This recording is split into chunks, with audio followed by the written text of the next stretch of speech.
ओम शांति। अव्यक्त बाप दादा। रिवाइज डेट है 26/11/94। परमात्मा पालना और परिवर्तन शक्ति का प्रत्यक्ष स्वरूप सहजयोगी जीवन। आज बाप दादा हर एक बच्चों के मस्तक पर विशेष श्रेष्ठ भाग्य की 3 लकीरें देख रहे हैं। सर्व बच्चों का भाग्य तो सदा सर्वश्रेष्ठ है ही, लेकिन आज विशेष 3 लकीर चमक रही है। एक है परमात्मा पालना के भाग्य की लकीर और दूसरी है बेहद के ऊंचे ते ऊंचे पढ़ाई के भाग्य की लकीर। तीसरी है श्रेष्ठ मत प्राप्त होने के भाग्य की लकीर। चाहे लौकिक चाहे अलौकिक, हर एक को इस जीवन में ये 3 प्राप्तियाँ होती ही है। पालना भी मिलती, पढ़ाई भी मिलती और मत भी मिलती है। इन तीनों द्वारा ही हर आत्मा अपना वर्तमान और भविष्य बनाने के निमित्त बनती है। आप सभी श्रेष्ठ आत्माओं को किसकी पालना मिल रही है?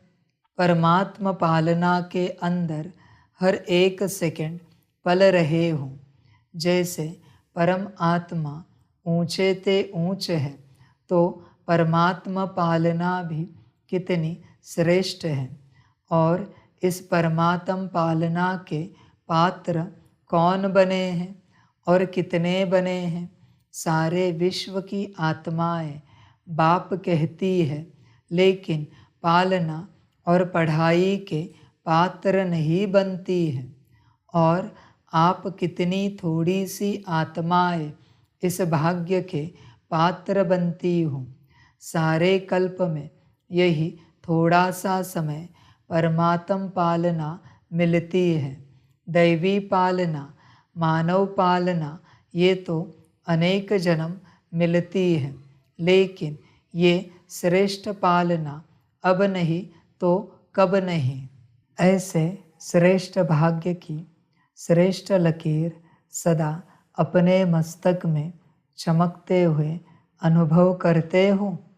कोई भी प्राप्ति सदा करना चाहते हो या कभी कभी करना चाहते हो, तो प्राप्ति का पुरुषार्थ भी सदा चाहिए या कभी कभी चाहिए, और सदा तीव्र चाहिए या कभी साधारण कभी तीव्र। प्रैक्टिकल क्या है? चाहना और प्रैक्टिकल में अंतर हो जाता है ना। सोचते तो बहुत हो, लेकिन स्मृति में कम रखते हो। सोचना स्वरूप बनना है या स्मृति स्वरूप बनना है? स्मृति स्वरूप बनने वाले हो ना, तो एक बात भी स्मृति में रखो कि अमृत वेले आपको उठाने वाला कौन? बाप का प्यार उठाता है।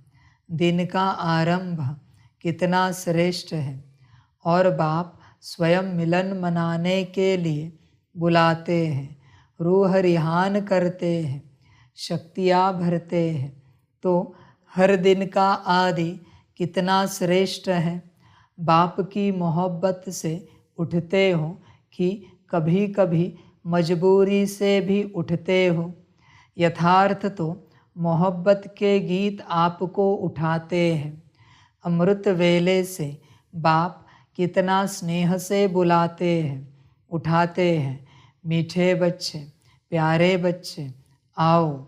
तो जिसका आदि इतना श्रेष्ठ है, तो मध्य और अंत क्या होगा? श्रेष्ठ होगा ना।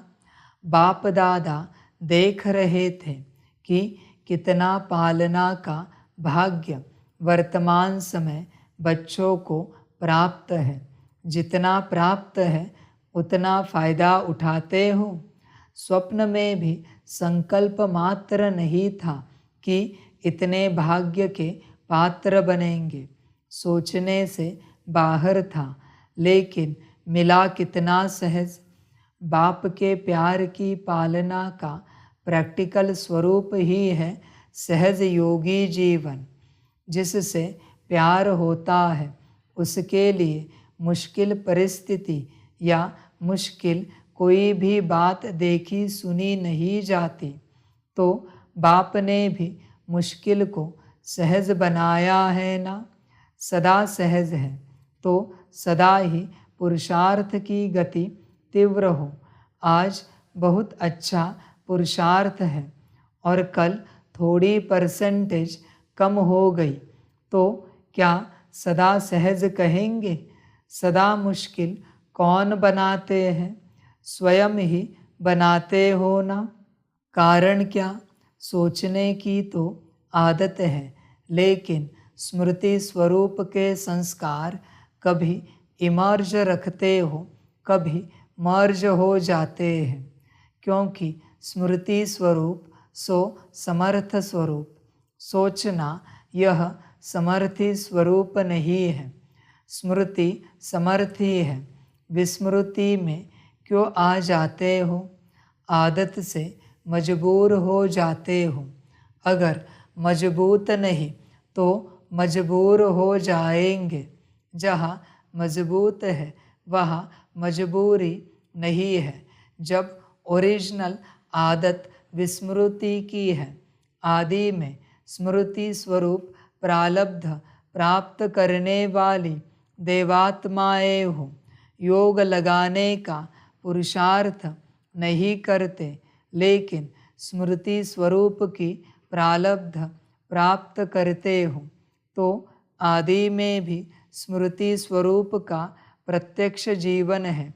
और अनादि आत्मा जब आप परम धाम से आई तो आप विशेष आत्माओं के संस्कार स्वतः ही स्मृति स्वरूप है और अंत में संगम पर भी स्मृति स्वरूप बनते हो ना।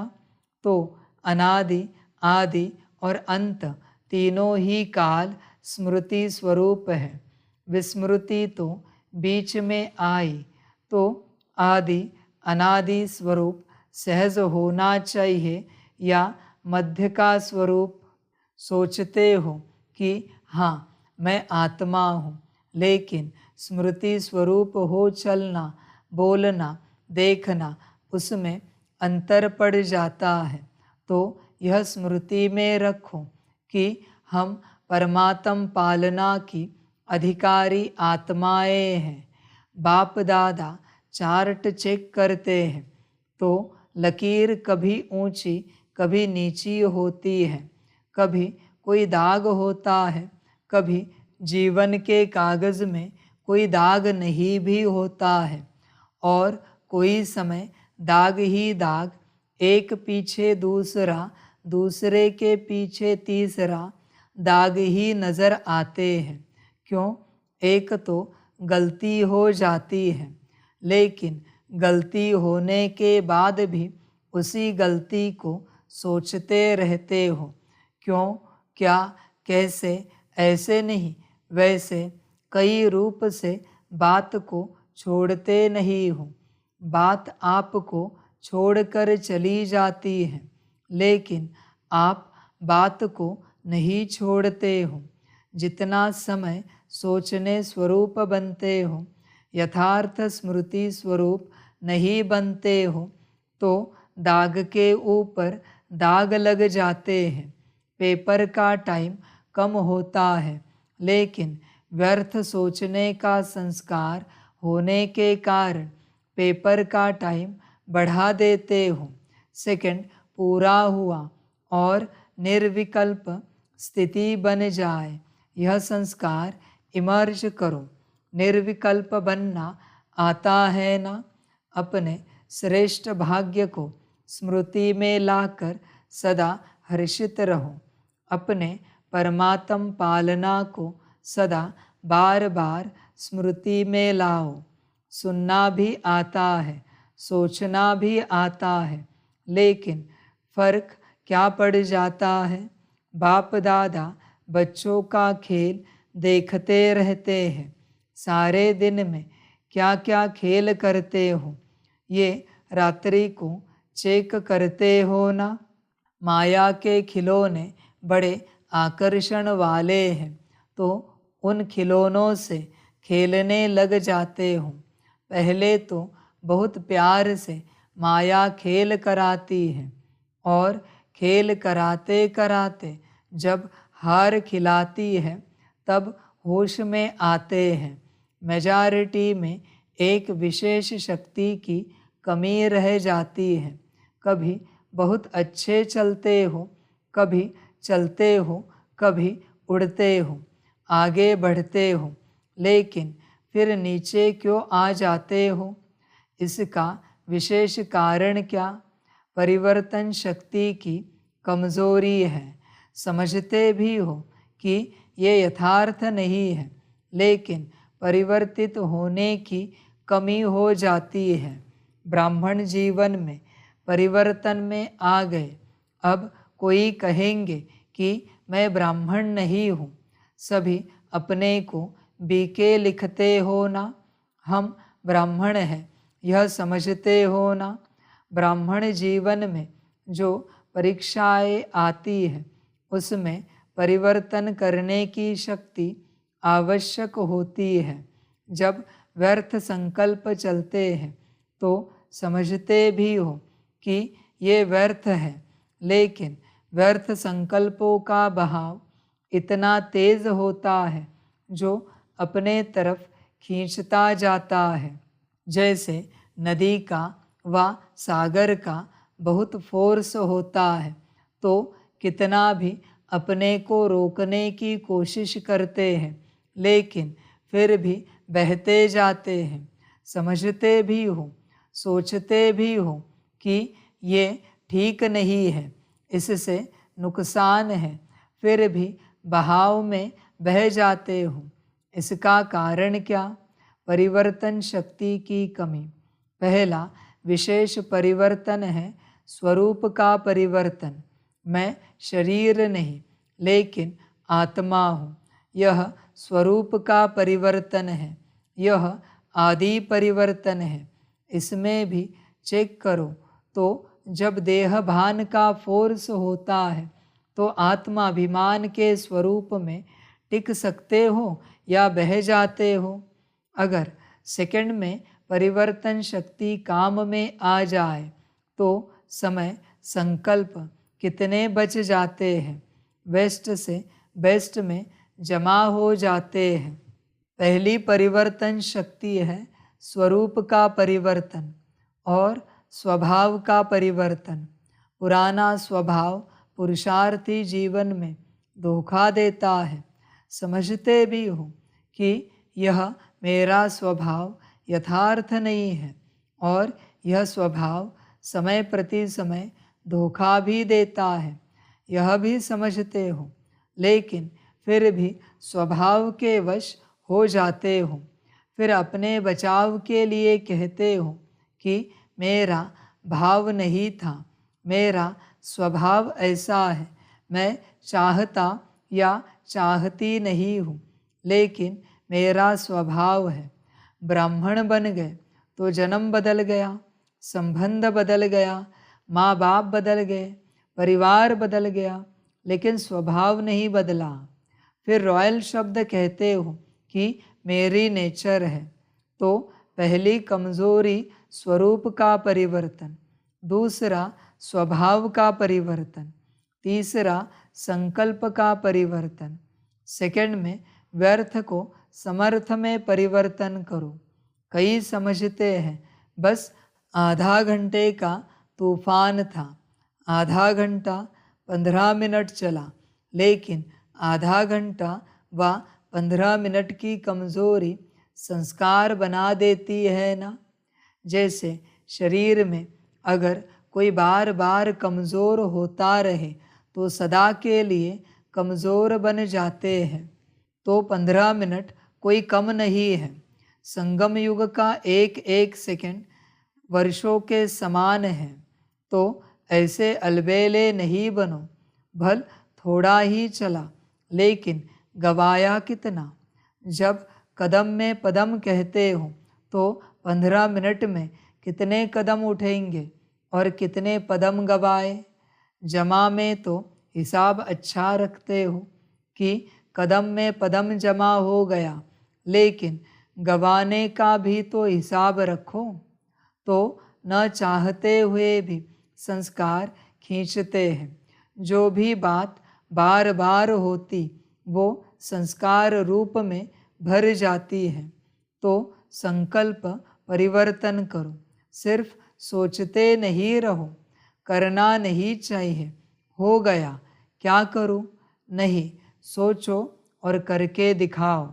कहते हो बीती को बिंदी लगाओ, एक दो को ज्ञान देते हो ना। कोई आकर बात करेंगे तो कहेंगे ठीक है बिंदी लगा दो, लेकिन स्वयं बिंदी लगाते हो? बिंदी लगाने लिए कौन सी शक्ति चाहिए? परिवर्तन शक्ति। परिवर्तन शक्ति वाला सदा ही निर्मल और निर्माण रहता है। जैसे पहले भी बाप दादा ने सुनाया है कि मोल्ड होने वाला ही रियल गोल्ड है। रियल गोल्ड की निशानी है वो मोल्ड हो जाएगा। तो चेक करो कि परिवर्तन शक्ति समय पर काम आती है या समय बीत जाने के बाद सोचते ही रहते हैं।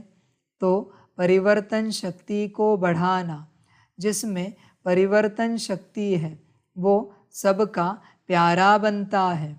विचारों में भी सहज रहेगा। आगे बढ़ते सेवा में रहते हो ना।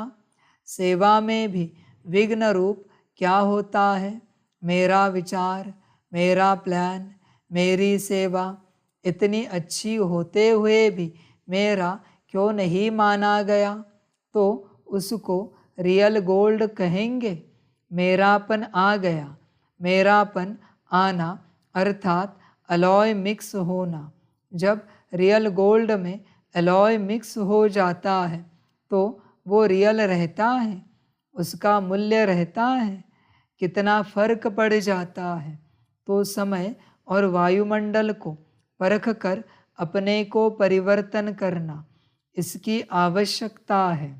मोटी मोटी बातों में परिवर्तन करना तो सहज है, लेकिन हर परिस्थिति में, हर संबंध संपर्क में समय और वायुमंडल को समझ स्वयं को परिवर्तन करना, यही नंबर 1 बनना है। ये नहीं सोचो कि फलाना भी समझे ना, ये भी तो परिवर्तन करे ना। सिर्फ मैं ही परिवर्तन करूँ क्या? जो ओटे सो अर्जुन। इसमें अगर आपने अपने को परिवर्तन किया तो ये परिवर्तन ही विजयी बनने की निशानी है। समझा? अच्छा, चारों ओर के सर्व सदा स्मृति स्वरूप आत्माओं को सदा सेकंड में परिवर्तन शक्ति द्वारा स्वपरिवर्तन करने वाली श्रेष्ठ आत्माओं को सदा सहज योगी अनुभव करने वाले अनुभवी आत्माओं को सदा बाप के समीप और समान बनने के उमंग उत्साह में रहने वाली सर्व आत्माओं को बाप दादा का याद, प्यार और नमस्ते। हम रूहानी बच्चों की रूहानी माता पिता बाप दादा को पदम गुना पदम की भी पदम पदम पदम गुना याद, प्यार, गुड मॉर्निंग और नमस्ते नमस्ते नमस्ते। अच्छा, ओम शांति। टीचर्स प्रति सभी टीचर्स तो सदा ही ज्ञान स्वरूप स्मृति स्वरूप है ही, क्योंकि जैसे बाप शिक्षक बनकर आते हैं तो बाप समान निमित्त शिक्षक हो। बाप जैसे नहीं हो लेकिन निमित्त शिक्षक हो। तो टीचर्स की विशेषता निमित्त भाव और निर्माण भाव। सफल टीचर वही बनती है जिसका निर्मल स्वभाव हो। अभी निर्मल स्वभाव के ऊपर विशेष अंडरलाइन करो। कुछ भी हो जाए लेकिन अपना स्वभाव सदा निर्मल रहे। यही निर्मल स्वभाव निर्माणता की निशानी है। तो अंडरलाइन करो, निर्मल स्वभाव। बिल्कुल शीतल, शीतलता का गायन शीतला देवी है। तो निर्मल स्वभाव अर्थात शीतल स्वभाव। बात जोश दिलाने की हो, लेकिन आप निर्मल हो, तब कहेंगे सफल टीचर। तो बाप दादा फिर भी अंडरलाइन करा रहा है, किस पर? निर्मल स्वभाव। समझा? अच्छा, प्रश्न है, सबसे बड़ा खजाना कौन सा है जिससे ही ज्ञान और योग की परख होती है? उत्तर है, सबसे बड़ा खजाना है खुशी। चाहे कितना भी ज्ञान हो, योग हो, लेकिन खुशी की प्राप्ति नहीं तो ज्ञान ठीक नहीं। कोई भी परिस्थिति आ जाए, खुशी गायब नहीं हो सकती। अविनाशी बाप का अविनाशी खजाना मिला है, इसलिए खुशी कभी गायब नहीं हो सकती। योग लगाते लेकिन खुशी नहीं तो योग ठीक नहीं। आपकी खुशी देख दूसरे आपसे पूछे कि क्या आपको मिला है? यही ज्ञान और योग की प्रत्यक्षता का साधन है। दूसरा प्रश्न है, किस लगन के आधार पर विघ्नों की समाप्ति स्वतः हो जाती है? उत्तर है, एक बाप दूसरा न कोई। इसी लगन में मगन रहो तो विघ्न टिक नहीं सकता। विघ्न है तो लगन नहीं। विघ्न भल आए लेकिन उसका प्रभाव न पड़े। जब स्वयं प्रभावशाली आत्मा बन जाते तो किसी का प्रभाव नहीं पड़ सकता। जैसे सूर्य को कोई कितना भी छिपाए तो छिप नहीं सकता, सदा चमकता रहता है। ऐसे ही प्रभावशाली आत्माओं को कोई भी प्रभाव अपने तरफ खींच नहीं सकता। तो सदा एक बाप दूसरा न कोई, इसी लगन में मगन रहने वाले, यही विशेष संगम युग का अनुभव है। वरदान है, स्नेह की लिफ्ट द्वारा उड़ती कला का अनुभव करने वाले अविनाशी स्नेही भव। मेहनत से मुक्त होने के लिए बाप के स्नेही बनो। यह अविनाशी स्नेह ही अविनाशी लिफ्ट बन उड़ती कला का अनुभव कराता है। लेकिन यदि स्नेह में अलबेलापन है तो बाप से करंट नहीं मिलती और लिफ्ट काम नहीं करती। जैसे लाइट बंद होने से, कनेक्शन खत्म होने से लिफ्ट द्वारा सुख की अनुभूति नहीं कर सकते, ऐसे स्नेह कम है तो मेहनत का अनुभव होता है। इसलिए अविनाशी स्नेही बनो। स्लोगन है, शुभ संकल्प और दिव्य बुद्धि के यंत्र द्वारा तीव्र गति की उड़ान भरते रहो। बच्चे अपनी बुद्धि को चेक करो, सदा बुद्धि को चेक करते रहना। बुद्धि का खेल है। तुम्हारी बुद्धि पावन है तो खेल ठीक है, तुम्हारी बुद्धि पतित है तो खेल विपरीत है। बुद्धि का खेल है सारा। बुद्धि को ध्यान से समझो और सदा चेक करते रहो। बच्चे इस बात को ध्यान में रखना, तुम पानी भी पियो तो भी बुद्धि बदलती है। अगर सकाश दे के पिया तो बुद्धि ठीक रहेगी। सकाश नहीं दिया तो पानी में जो ऊर्जा है वो बुद्धि को प्रभावित करेगी। बुद्धि ऐसे ही चलती है हमेशा। तुम वस्त्र भी पहनो, बुद्धि बदलती है। तुम नींद भी करो, बुद्धि बदलती है। भोजन भी करो, बुद्धि बदलती है। किसी के शब्द भी सुनो, बुद्धि बदलती है।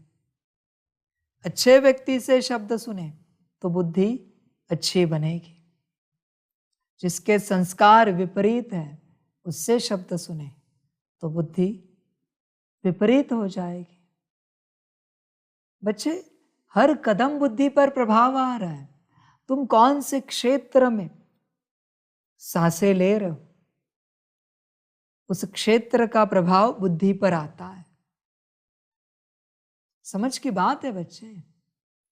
कोई पावन क्षेत्र है जहां की ऊर्जा पावन है और वहां तुम रह रहे हो, बुद्धि अपने आप पावन बनेगी, शुद्ध बनेगी। और ऐसा कोई पतित क्षेत्र है जहां के वाइब्रेशंस अशुद्ध है, बुद्धि अपने आप पतित बनेगी। बच्चे, सबसे पहला प्रभाव बुद्धि पर आता है। तुम किसी की ओर भी तुम देखते हो, किसी को भी तुमने देखा आंखों से, उस व्यक्ति का, उस चित्र का पहला प्रभाव बुद्धि पर जाता है। तुम जो कुछ सुनते हो उसका पहला प्रभाव बुद्धि पर आता है।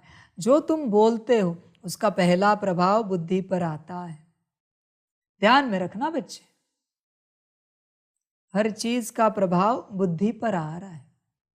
इसलिए हर घड़ी बुद्धि को चेक करना, हर कर्म में चेक करना, हर बोल में चेक करना, हर दृष्टि, विचार, वृत्ति में चेक करना। तुम सकाश दो, उसके बाद बुद्धि अलग होगी तुम्हारी। तुम सकाश लो किसी से, बुद्धि अलग होगी। समझ है बच्चे? समझदार बनो इस बात में। सबसे पहले प्रभाव बुद्धि पर आता है, अच्छा या बुरा, और वहां से कर्म का बीज बोया जाता है और कर्म स्टार्ट होता है। इसलिए बुद्धि पर ध्यान रखो। अच्छा, ओम शांति। सभी बच्चों के लिए माता पिता, बाप दादा और शिव बाप की तरफ से टोली स्वीकार हो। टोली खाओ और सदा बुद्धि के राजा, बुद्धि जीत, बुद्धि को अपने ऑर्डर में चलाने वाले ऐसे मास्टर ज्ञान सूर्य बनो। अच्छा, ओम शांति।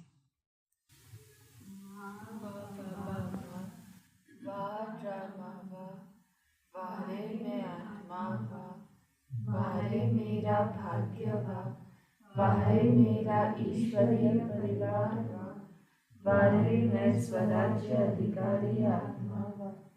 अच्छा, ओम शांति। मेरा बाबा, मीठा बाबा, प्यारा बाबा, पदम गुना पदम गुना पदम गुना, शुक्रिया बाबा, शुक्रिया बाबा, शुक्रिया बाबा। अच्छा, ओम शांति। ओम शांति।